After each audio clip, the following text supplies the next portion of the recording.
इकाई 3 सच्चा हीरा कहानी।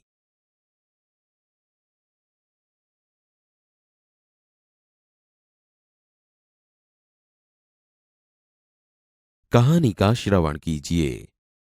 सूर्य अस्त हो रहा था। पक्षी चहचहाते हुए अपने अपने नीड की ओर जा रहे थे। गांव की कुछ स्त्रियां पानी लेने के लिए घड़े लेकर कुएं की ओर चल पड़ी।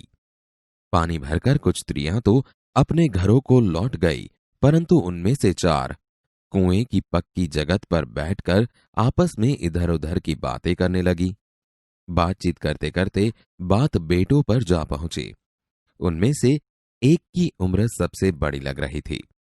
वह कहने लगी, भगवान सबको मेरे बेटे जैसा बेटा दे। मेरा बेटा लाखों में एक है। उसका कंठ बहुत मधुर है। वह बहुत अच्छा गाता है। उसके गीत को सुनकर कोयल और मैना भी चुप हो जाती है। लोग बड़े चाव से उसका गीत सुनते हैं।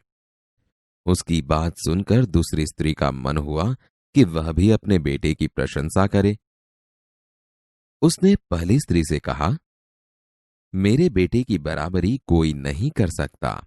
वह बहुत ही शक्तिशाली और बहादुर है।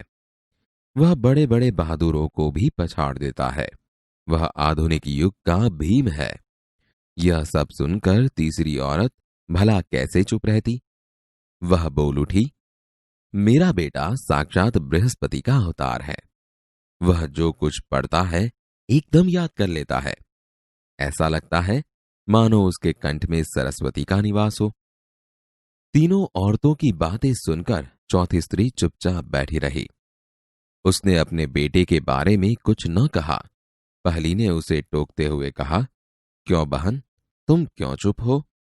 तुम भी तो अपने बेटे के बारे में कुछ बताओ। चौथी स्त्री ने बड़े ही सहज भाव से कहा, मैं अपने बेटे की क्या प्रशंसा करूं? वह न तो गंधर्व सा गायक है, न भीम सा बलवान और न ही बृहस्पति सा बुद्धिमान।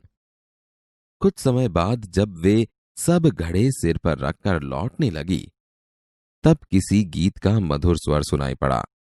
सुनकर पहली स्त्री बोली, सुनो, मेरा हीरा गा रहा है। तुम लोगों ने सुना? उसका कंठ कितना मधुर है।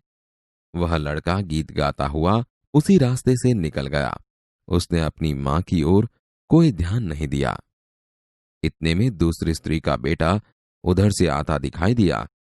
दूसरी स्त्री उसे देखकर गर्व से बोली, देखो, वह मेरा लाडला बेटा आ रहा है। शक्ति और सामर्थ्य में इसकी बराबरी कौन कर सकता है?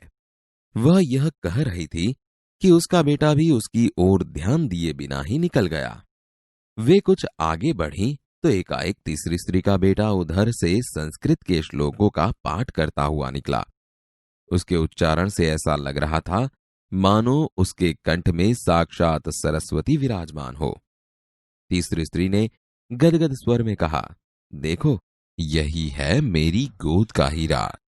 इसे कौन बृहस्पति का अवतार नहीं कहेगा।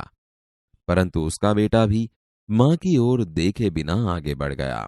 वह अभी थोड़ी ही दूर गया था कि चौथी स्त्री का बेटा भी अचानक उधर से आ निकला। वह देखने में बहुत ही सीधा सादा और सरल प्रकृति का लग रहा था। उसे देखकर चौथी स्त्री ने कहा, बहन, यही मेरा लाल है।